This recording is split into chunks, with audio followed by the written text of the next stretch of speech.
Magandang gabi sa atin mga kababayan. Ito po uli ang Anything TV by Nalsoft at Awaken Earth para po sa ating latest thunderstorm advisory. Ngayong alas 9:30 ng gabi, April 25, 2025.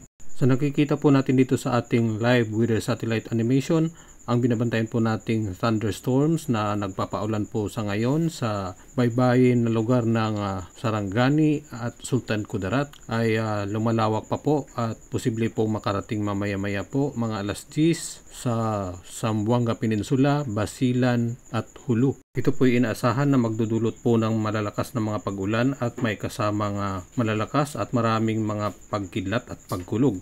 Kaya ingat po kayo sa mga pagbaha, pagguho ng lupa at mga kidlat. Samantala mamaya namang mga alas 11 ng gabi ay posible na rin makarating ang isa pang bugso po ng malalakas na mga pag-ulan dyan sa may Davao Region. Posible rin makarating mamayang hating gabi sa Soc-Sargen, ilang bahagi ng Bukidnon at Agusan Sur.